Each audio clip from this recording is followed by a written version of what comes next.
thought I'd just get a review out since I need to stay consistent. So welcome everyone to this Monday Night Raw review, and I'll give you guys my thoughts and opinions on everything that happened. And wow, we've got a potential tag team coming. Sonya Deville showing signs of being a heel again. After disobeying Adam Pearce, she lifted Charlotte's suspension. And it seems like Braun Strowman will also be added to Backlash and much, much more. So, the show began with T-Bar and Mace. Apparently they took on Braun Strowman in a handicap match as well, so I'm not going to really talk about that. Don't know, like, see, this is why Raw is, this is one of many problems with Raw. I don't want to come off too angry today, so, if you guys know me, I think Raw is absolutely terrible. I think Raw sucks. And no, adding Sasha Banks to the show isn't going to make it better. Even if you brought back Becky Lynch, even she's not going to add anything to Monday Night Raw. Sure, she's a desperate need, but she's not going to make Raw the most watchable show ever. Bringing someone back isn't going to make a show better. The creative writing team have to make the show better. Not a wrestler. A wrestler being on the show doesn't make the show better. It's what the script is written down. That is what makes a show better. So no, putting certain people on a certain show isn't going to make the show better.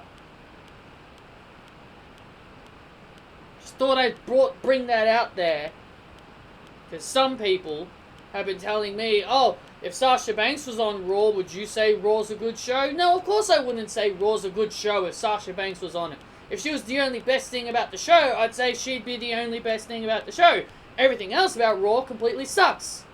It is Vince McMahon and his stupid creative writing team that need to start getting their heads glued back on and start giving us a good show.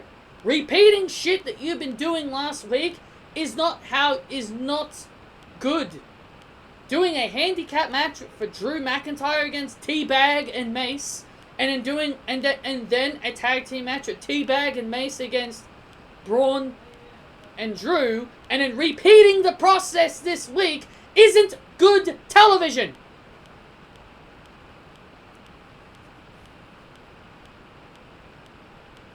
So T-Bag and Mace would once again get the victory. I know some people are wondering, well, why are they not called Dijakovic and Dio Madden? Don't ask me that question. They're unmasked. They're not wearing those silly masks anymore. So, I think that's all. I think we should really be more happy about that. And yes, T-Bar is a silly name, but, you know, it is what it is. So, T-Bar and Mace would win again.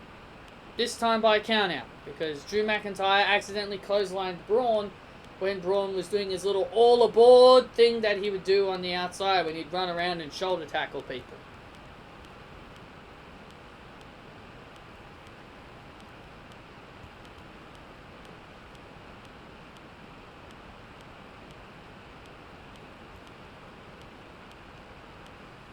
Damian Priest and the New Day would defeat The Miz and Elias and Jackson Ryker.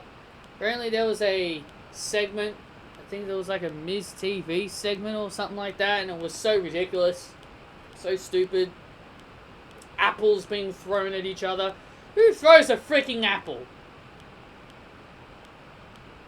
Yeah, that'll show them. That'll show them. Now I'm gonna throw an apple at you. But the babyface team won. Sonya Deville is now the biggest heel in all of WWE because she brought back Charlotte Flair. And listen, I was no fool. And yes, I didn't review last week's show, but I did see Charlotte Flair get suspended last week. And I said to myself, yeah, she'll be back next week. Yeah, they'll lift her suspension. They'll lift her suspension next week. And look what they did here today. They lifted her suspension. I've been watching WWE since 2004. I've been watching this product since 2004, and you're gonna and if I can eat and considering I've seen this happen so many times with Nia Jax, Ronda Rousey, and so many other people. Considering I've seen this happen so many times, you kind of figured suspending someone means nothing. Like, they even did it with Roman Reigns. Remember that? I think it was during the WrestleMania 34 build when he was going to face Brock for the Universal title. Remember when they suspended him and he kept showing up? What's the whole damn point of suspending someone if you're just going to automatically just have them defy the authority? Yeah, I know. Sonya let Charlotte in. Bit different scenario. But she brought her back. Sonya Deville's an authority figure now, right? Sonya's an authority figure, right? And she's willingly bringing back a person who struck a referee. So yes. So yes, once again, WWE are not making these suspensions, really mean a damn. But at the end of the day, people are like, oh, of course, they've got to bring her back immediately. We've seen this happen so many times. Why are you surprised? So Sonya Deville seems to maybe now becoming the biggest heel in WWE due to bringing back Charlotte Flair, because people won't be happy with Miss Deville. She had a bit of a confrontation with Adam Pearce. Seems like her and Pearce are having some issues. I mean, whatever, I guess. I think this was Sonya Deville's first time on Raw in ages. I think the last time she was ever on Raw is when she was in Absolution with Paige. Alexa Bliss had another stupid, unnecessary promo with Lily. I don't care. I just do not care about your stupid doll. Become the goddess again. I just do not give a shit about Supernatural Bliss, who thinks she's the Fiend. Yes, I literally do not care. I am never going to be caring about Alexa Bliss again until I see the goddess. Moving on. Sheamus did another open challenge. Humberto Carrillo again came out. And this time he got some revenge on Sheamus. Look, I'm okay with seeing Humberto Carrillo. I'm not going to complain about seeing Humberto here. It's more the fact that he's been off TV for so long, and now all of a sudden you're going to bring him back on television, and now I'm supposed to believe he's #1 contender for the United States Championship. If Sheamus is doing open challenges, let him do open challenges. Instead of bringing out Humberto Carrillo, it's okay to have him out there as an opponent, but have it happen again? I think that's kind of silly.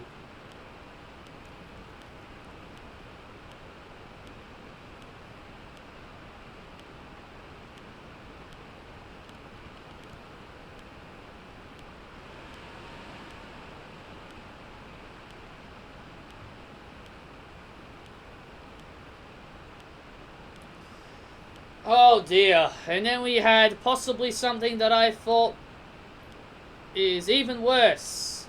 And this is crazy.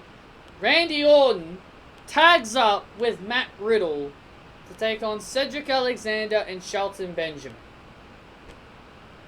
RK Bro. Really? RK Bro? So lame.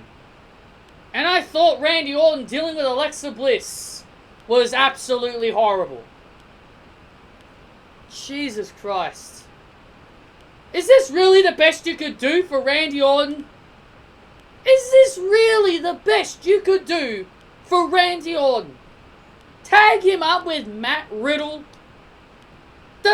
It's bad enough that I don't even want to see this idiot on my television screen, but now you've got the gall to tag him up with my favorite superstar of all of WWE.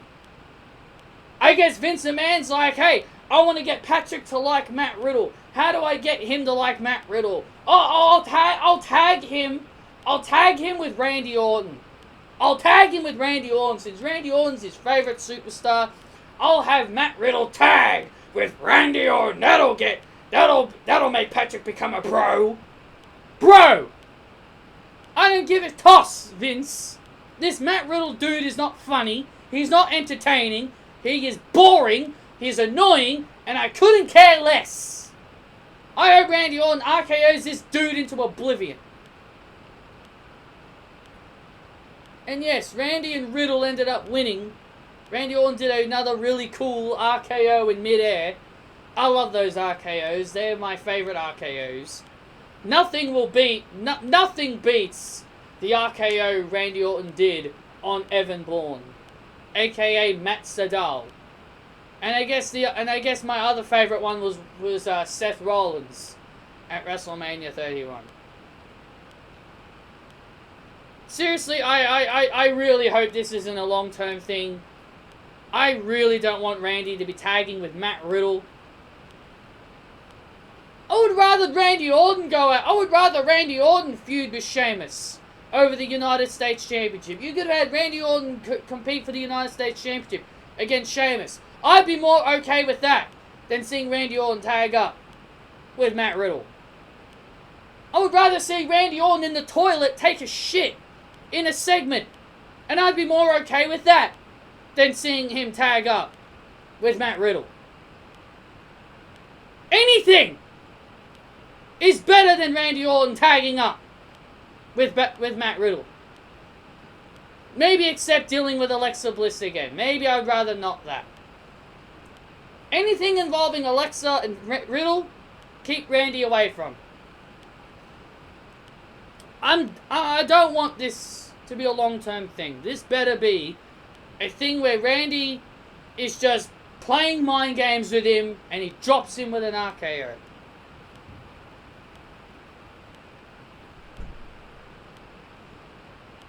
Rhea Ripley, Nia Jax, and Shayna Baszler took on Asuka, Naomi, and Lana in a 6-women's tag.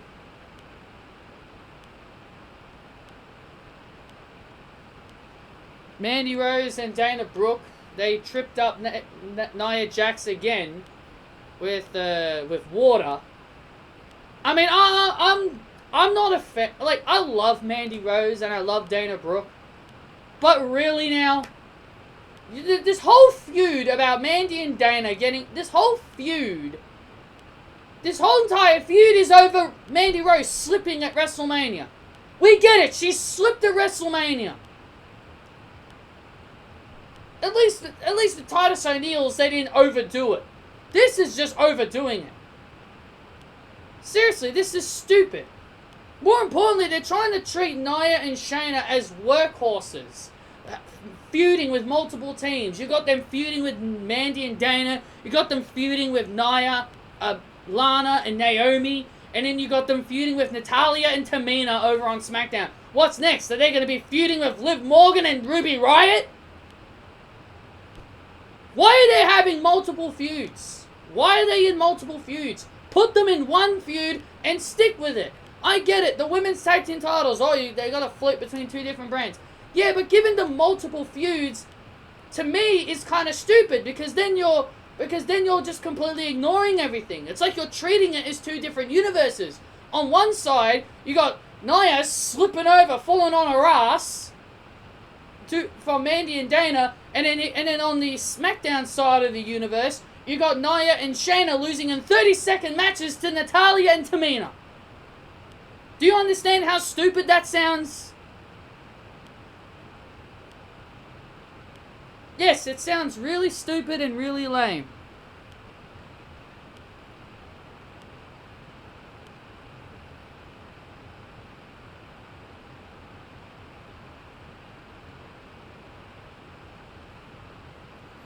So the champions would win. Rhea would hit a riptide on Lana, and then Nia would finish her off with a leg drop.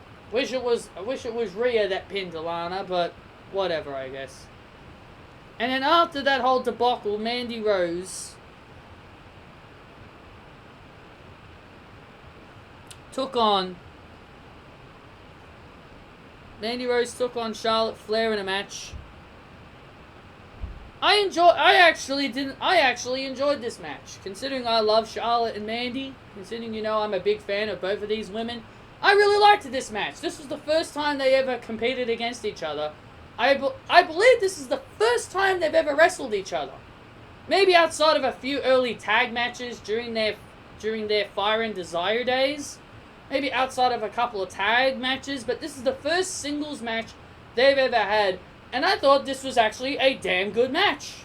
I'd love to see more Charlotte and Mandy Rose matches. This was pretty damn good in my opinion. Would have loved it to see Mandy, maybe get a big victory. But hey, this is Charlotte Flair we're talking about. Vince is not gonna let that happen. But either way, Mandy and Charlotte put on a good match in my opinion. Charlotte obviously would win here, but I don't really find that as much of a problem. But you gotta remember, Charlotte Flair winning means it's the end of the world for everybody, remember? Oh, she beats someone, they're automatically buried. But overall, a good match. A good match. If there's one positive I'll give Monday Night Raw, they gave women more screen time. They gave the women more screen time. Hopefully SmackDown does the same thing.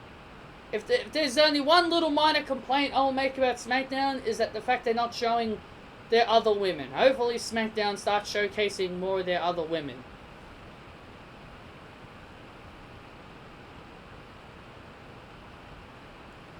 Also, Nia Jax is now going to be in another little background story. Angel Garza gave her flowers, and Reginald is now feeling jealous. I mean, God, what else are you gonna? What is next for frickin' Nia Jax? What is frickin' next? She's the only Australian. Yes, Nia Jax is Australian. She's born in Australia. She's the only Australian that actually gets booked the way an Australian should be booked. Maybe not in love angles and bully angles all the damn time, but actually winning championships and actually winning matches. Rhea Ripley is the only Australian they seem to be seemingly giving a chance to, but we'll see how long that lasts until they put the title on Charlotte Flair. And then finally, the main event was Braun Strowman versus Drew McIntyre.